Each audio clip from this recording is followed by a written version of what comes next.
حدیث میں یہ بھی آتا کہ اصفہان سے 70,000 یہودی دجال کا ساتھ دیں گے. لیکن بہرحال خراسان ایک صوبہ ہے افغانستان کا اس وقت بھی شمال مشرقی کونے میں.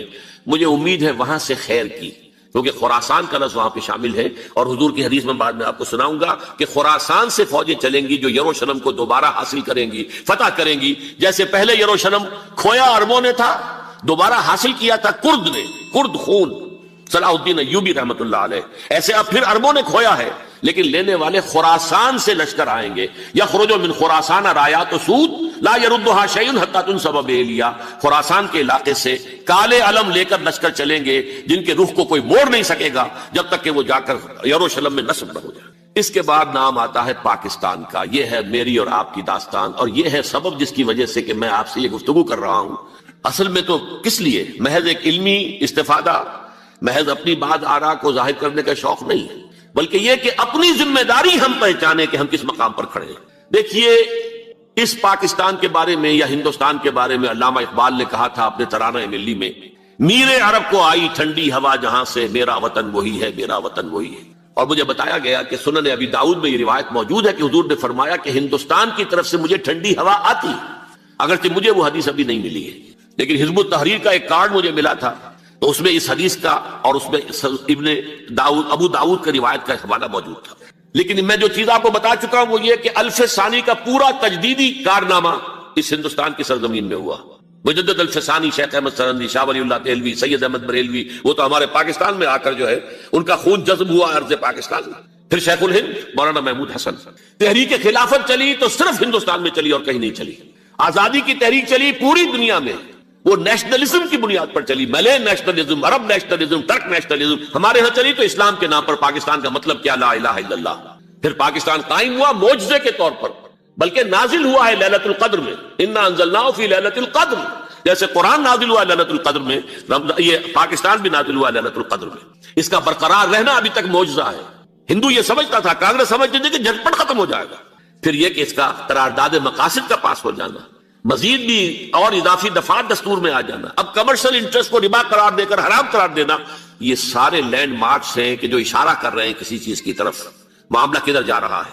پھر یہ کہ یہ جو 14ویں صدی کے مجدد تھے شیخ الہند، اس کے بعد سے کچھ ایسی شخصیتیں عظیم پیدا ہوئی ہیں ہند میں جن کو میں سمجھتا ہوں کہ 14ویں صدی کے مجدد اور 15ویں صدی کے مجدد کے درمیان، یہ 15ویں صدی کے مجدد کی راہ کو سیدھا کرنے والے، جیسے کہ حضرت یحییٰ نے کہا تھا میں تو آنے والے کا راستہ سیدھا کر رہا ہوں حضرت عیسیٰ کے لیے، ایسے ہی 15ویں صدی کے لیے امام مہدی کے لیے راستہ صاف کرنے والے سب سے پہلے علامہ اقبال، جنہوں نے اسلام کا تصور دین کی حیثیت سے دوبارہ زندہ کیا ہے، ورنہ اسلام ایک مذہب کی شکل اختیار کر چکا تھا.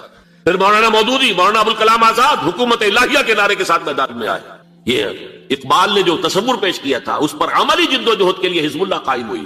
نوٹ کر لیجئے 11 برس کا فرق ہے عمر کا علامہ اقبال کے اور ابوالکلام کے. اور 1913 میں جب حزب اللہ قائم کی ہے اس وقت علامہ اقبال کی ملی شاعری اپنے عروج کو پہنچ چکی تھی. پھر یہ کہ علامہ اقبال کے بعد تعبیر جو ہے اس کام کی وہ ابوالکلام نے کی، لیکن روایتی علماء کی شدید مخالفت کی وجہ سے وہ بددل ہو کر چھوڑ گئے، کانگریس میں شامل ہو گئے، بساط جو ہے حزب اللہ کی انہوں نے لپیٹ دی. پھر مولانا مودودی آئے، انہوں نے وہ ڈور جو ہے اس کا سرا تھاما، جماعت اسلامی قائم کی حکومت الہیہ ہی کے قیام کے لیے. اگرچہ میرے نزدیک یہ کہ وہ انتخابی اور ایک قومی سیاست کی ایک جماعت بن کر پاکستان میں جو ہے دلدل میں پھنس گئی ہے. اب ہم اس کی کوشش کر رہے ہیں، تنظیم اسلامی اور یہ تحریک خلافت جس کے تحت یہ جلسہ ہو رہا ہے. یہ ساری چیزیں وہ ہیں کہ آپ کو سوائے پاکستان کے اور کہیں نہیں ملیں گی پوری دنیا میں. معلوم ہوتا ہے کہ پاکستان کو بہت بڑا رول پلے کرنا ہے اس میں. اور اس کے ساتھ اب جمع کر لیجئے افغانستان کی عمارت افغانستان، اسلامی عمارت افغانستان قائم ہو چکی ہے. یہ پچھلے 20 سالوں میں جو کچھ وہاں ہوتا رہا ہے اس سے پہلے تصور نہیں ہو سکتا تھا. علامہ اقبال کے فرزند بھی دیکھ کر آئے ہیں، تو اگرچہ وہ خود میں سمجھتا ہوں کہ خاصے انہیں آپ لبرل کہیں، آزاد خیال کہیں، لیکن اس درجے متاثر ہو کر آئے تھے کہ انہوں نے یہ کہا افغانستان میں جو میں نے حالات دیکھے ہیں کہ اگر 2-4 اور مسلمان ملکوں کے اندر یہ نظام قائم ہو جائے تو پوری دنیا مسلمان ہو جائے گی. یہ سب کچھ کیسے ہو رہا ہے؟ یہ آنے والے دور کی جھلکیاں ہیں. Coming events are casting their shadows before. یہ سب بتا رہے ہیں کہ پاکستان افغانستان کو مل کر اس میں کوئی عظیم رول پلے کرنا ہے. اور اس کے ضمن میں اب میں علامہ اقبال کے بارے میں آخری بات کہہ رہا ہوں. علامہ اقبال کے بارے میں عام یہ خیال ہے، انہوں نے اپنے خطبات میں مہدی کا اور نزول مسیح کا، حالانکہ میں کل پڑھ رہا تھا مولانا سید احمد اکبر آبادی رحمۃ اللہ علیہ کا ایک مقالہ ان کا کہ علامہ اقبال نے ابن خلدون کے بارے میں یہ کہا ہے کہ مہدی کا اور نزول عیسیٰ کا دونوں کا انہوں نے انکار کیا ہے، حالانکہ ابن خلدون نے نزول عیسیٰ کا انکار نہیں کیا، صرف مہدی کا انکار کیا ہے۔ بہرحال علامہ اقبال نے خطبات میں انکار کیا ہے، لیکن یہ کہ اپنی شاعری کے اندر میں چیلنج کرتا ہوں کسی بڑے سے بڑے اقبال شناس کو، ان کا یہ شعر ذرا سنیے: خضر وقت از خلوت دشت حجاز آید بروں، کارواں زی وادی دور و دراز آید بروں۔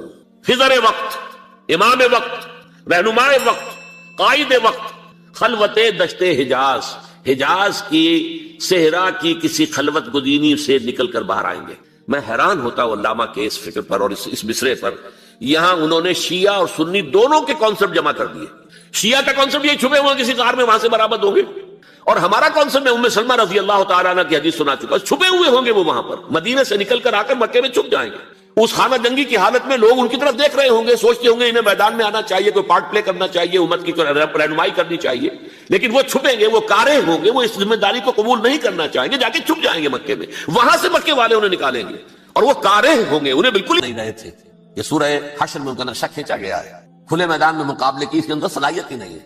یہ تو فصیلوں کے پیچھے سے، جیسے عورتیں کہیں دیہات میں لڑائی ہوتی ہے تو مرد جو ہے گلیوں میں لڑتے ہیں، عورتیں اوپر سے پتھر پھینکتی ہیں، بس وہ کام یہ کر سکتے تھے، من ورائے جدر، فصیلوں کے پیچھے سے، جنگ میں میدان میں نہیں آ سکتے۔ بہرحال قرآن مجید میں ہے یہ، سورہ مائدہ کی آیت نمبر 64، کلما اوقدوا نارا للحرب اطفاها اللہ۔ اکثر و بیشتر مواقع پر تو یہ جب آگ بھڑکاتے تھے جنگ کی، اللہ اسے بجھا دیتا تھا۔